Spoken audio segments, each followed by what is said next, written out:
Hello everyone, good morning. কেমন আছো সবাই? আশা করছি সকলেই ভালো আছো। আমিও খুব ভালো আছি। তো পৌলমিস ওয়াইটি ব্লগে তোমাদের সকলকে স্বাগত। তো কিছু প্রয়োজন ছিল, তার জন্য মামার বাড়ি গিয়েছিলাম আর সেখান থেকে ফিরলাম এই সবে। তো বাড়িতে এসে দেখি ঘরের অবস্থা তো খারাপ, সেগুলো এখন গোছাতে হবে। এখানে দেখো মা এখন দিয়েছে কষা মাংস, চিকেন দিয়েছে একটু। তো চলো এটাই এখন খাবো। খেয়ে দিয়ে নিয়ে তারপর আবার স্নান করতে হবে আর ওই দিকটাতে গোছাতে হবে। এই যে মা একটু কষা মাংস দিল, সেটা খেলাম। এরপরে তো এই ঘরে এসে দেখি ঘরের অবস্থা খুবই খারাপ। এখন তো গোছাতেই হবে, একটু পরে আবার স্নান করব, প্রচুর কাজ আছে। তো আজ ভেবেছি যে বেডশিট পাতবো, কিন্তু এমন বেডশিট পাতবো যাতে সব কিছু সেম থাকে, প্রত্যেক দিন আলাদা আলাদা হয়ে যায়। তো দেখো আজকে না সব কিছু সেম রেখেছি। আমার কিন্তু হোয়াইট কালারের বেডশিট খুবই ভালো লাগে। অনেকে নোংরা হয়ে যায় বলে পছন্দ করে না, তবে মানে ভয় পায় আর কি ইউজ করতে। তবে আমার কিন্তু বেশ ভালো লাগে হোয়াইট কালারের বেডশিট। আর যদি সেট হয়, মানে এরকম কোলবালিশ থেকে মাথার বালিশের সমস্ত সেট থাকলে তো আরও বেশি ভালো লাগে। আর ফ্যানটা বাপি কিছুদিন আগে এসেই পরিষ্কার করে মুছে দিয়েছে, কারণ কয়েকদিন পর থেকেই তো ফ্যান লাগবে। আর এই বড় ব্ল্যাঙ্কেটটা তুলে দেওয়া হবে, আর এই ছোট ব্ল্যাঙ্কেটটা কিন্তু সারা বছরই আমার কাছে থাকে। বিছানাটা সুন্দর করে গুছিয়ে নিয়েছি। আর এই যে টেবিলটা, ঘরের বলতে এই দুটো জিনিসই আমি সবসময় গোছাই আর তোমাদের সাথে ভিডিওতে এটাই শেয়ার করি। না, তাছাড়া আরও অনেক কাজ আছে, সেগুলোও করি। তবে সব জায়গায় সব ক্যামেরা আমি ইউজ করতে পারি না, বা এই যে ক্যামেরাটা সেট করে এখন ভিডিও করব, মানে কাজ করব, তো সেক্ষেত্রে পারি না, সবসময় হয়ে ওঠে না। এতটা তাড়াহুড়োর মধ্যে অনেক সময় কাজ করতে হয়, তো সেগুলো ক্যামেরা বন্দিও করা হয় না, আর সেগুলো তোমাদের সাথে শেয়ারও করতে পারি না। তো দেখো এইদিকে না এই যে কাগজপত্র আমি কিছু রাখি, সেগুলো মাঝে মাঝে পড়ে যায়। আর সাথে কিছু কালার আছে, ওয়াটার কালার, সেগুলোও পড়ে গেছে। আর ওখানে দেখো একটা পুতুল আছে পড়ে, আর ওপাশে আমার স্কুল ব্যাগ। এই পরীক্ষা করে করে আমি এই জিনিসপত্রগুলো এখন অবধি গুছিয়ে উঠতে পারিনি। আর একটা মাত্র পরীক্ষায় বাকি আছে, তো সেটা কমপ্লিট হলে আমি একটু মানে রেহাই পাবো। এদিক থেকে রেহাই পাবো না, আরও প্রচুর কাজ আছে। এক্সাম শেষ হয়ে গেলে বরঞ্চ আরও কাজের চাপটা বেশি হবে। আর মাত্র কিছুদিনের অপেক্ষা, তারপর ভালো ভালো ভিডিও শেয়ার করব তোমাদের সাথে। আর অবশ্যই তোমরা কমেন্ট করে যেও আমার ভিডিওগুলো তোমাদের কেমন লাগে দেখতে। আরও ভালো ভালো ভিডিও আসতে চলেছে খুবই তাড়াতাড়ি, তো তোমরা রেডি থেকো কিন্তু সবাই, হ্যাঁ। আর চ্যানেলটা সাবস্ক্রাইব করে দিও, আর অবশ্যই লাইক, কমেন্ট আর শেয়ার কিন্তু করতে একদমই ভুলো না। স্নান কমপ্লিট, এখন হচ্ছে একটু রেস্ট করব। তো স্নান করার পর না আমি একটু ঘুমিয়ে গেছিলাম, তার আগে পুজো দিয়েছি, তারপর দুপুরের খাবার খেয়েছি, সেগুলো কিছুই ভিডিও করা হয়নি।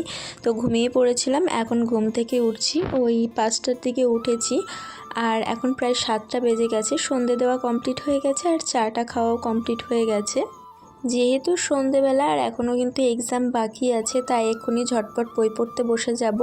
তার আগে আমি চুলে যেহেতু শ্যাম্পু করেছি, তাই একটু সিরাম দেব। চলো তো ওই ঘরে যাই, গিয়ে সিরামটা দিয়ে দিই। আর এই যে দেখো ব্ল্যাঙ্কেটটা আছে, এটা গুছিয়ে ফেলবো। নিজের এত বড় ক্ষতিটা আমি নিজেই করেছি। আগে আমার চুল এতটা বড় ছিল কি বলবো, মানে আমার জন্য তো যথেষ্ট বড় ছিল, মাজা ছাড়িয়ে চুল ছিল।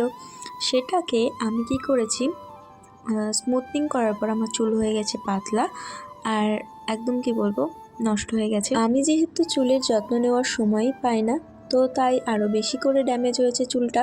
আচ্ছা, তোমাদের কাছে কি এর কোনো সলিউশন আছে, মানে নিউ হেয়ার গ্রো হবে? তো এমন যদি কোনো সলিউশন থেকে থাকে অবশ্যই আমি কমেন্ট করে জানিও, আমি অবশ্যই ট্রাই করব। আর সবারই একটা আলাদা আলাদা ভালো লাগা থাকে না, তো অনেকে ছোট চুল পছন্দ করে, অনেকে বড় চুল পছন্দ করে। তবে আমার কিন্তু বড় চুলটাই বেশি ভালো লাগে। আর আমার বাবাও খুব পছন্দ করে বড় চুল, তো তার জন্য আরও বেশি করে রাখা। কারণ কি, তবে দেখা যাক, এক্সামটা শেষ হওয়ার পরে কিছু হোম রেমেডি ইউজ করব হেয়ারে, যে যা যা জিনিস আর কি প্রয়োজন হয়, তো সেগুলো ইউজ করব। দেখি কি রেজাল্ট পাই, আর সেটা তো তোমাদের সাথে অবশ্যই শেয়ার করব। কত মানুষের কত রকম চাওয়া পাওয়া, তাই না? এরকম একটা চাওয়া পাওয়া আমারও আছে, নিজের একটা ঘর হবে, নিজের একটা সুন্দর রুম হবে, আর সেটাই আমি সুন্দর করে গুছিয়ে রাখবো। তবে এখন তো সেটা সম্ভব হচ্ছে না। আশা করছি তোমাদের ভালোবাসা থাকলে অবশ্যই সেটা পূরণ হবে। তো এরপর আমি রুমে এসে পড়ছিলাম, আর পড়তে পড়তে অনেকটাই টাইম হয়ে গেছে, আর মা ওইদিকে ডাকছে আমাকে এখন। তো আমার তো খুবই খিদে পেয়েছে আর মা বলল কিছু একটা এনেছে, তো চলো দেখি কি এনেছে। মা একটু গেছিল বিকেলের দিকে হাঁটতে আর সেই পথে না মা টাকাও তুলে নিয়ে আসলো এটিএম থেকে আর আমার জন্য চাউমিনও নিয়ে এসেছে। আমিও ভালো মেয়ের মতন চাউমিন খেয়ে পড়তে বসে গেছি আবার। আর একটা মজার কথা শুনবে, আমার কালকে আইটি এক্সাম, তবে আমি বই কিনিনি আর আমার ভরসা আজকে ফোন, তো ফোন থেকেই পড়বো। জানি না কি আছে কপালে, আর সমস্তটা এখন ভগবানের ওপরে। আজ আমি ভিডিওটার ভয়েস দিচ্ছি আর আজ হচ্ছে 7 তারিখ, আমার এক্সাম শেষ হলো আজ একটু আগে, আমি এক্সাম দিয়ে বাড়ি ফিরেছি। সত্যি কথা বলতে বলবো না যে আমার এক্সাম খুবই ভালো হয়েছে, আমার এক্সাম খুবই খারাপ হয়েছে এটাও না, আমার এক্সামগুলো সবকটাই মোটামুটি হয়েছে। তো এবার রেজাল্টে যা আসবে আর কি। কোর্স দেবো এবছর, এক্সাম করতে করতে এক্সাম আসলো আবার শেষও হয়ে গেল। আজ না প্রচণ্ড টেনশন হচ্ছে, মনের ভেতরে কেমন একটা ভয় কাজ করছে। এক্সাম দিয়ে বাড়ি ফিরেছি আর নানান রকম টেনশন হচ্ছে। যাই হোক, টেনশন করে তো লাভ নেই, যেটা হওয়ার সেটা তো হবেই। যাই হোক, তো আমি আবার পড়তে বসে গেছি আর তোমাদের সাথে একটু বকবক করলাম। ওই যে পেনটা দেখাচ্ছিলাম এতক্ষণ, ওই পেনটা আমার একটা টিচার দিয়েছে। সত্যি কথা বলতে টিচারদের হাত থেকে কোনো কিছু গিফট পাওয়া, সেটা মানে খুবই একটা আলাদাই আনন্দের বিষয়। তো আমার প্রিপারেশন ছিল মোটামুটি আর সেই অনুযায়ী এক্সাম দিলাম, মোটামুটি ভালোই হয়েছে এক্সাম।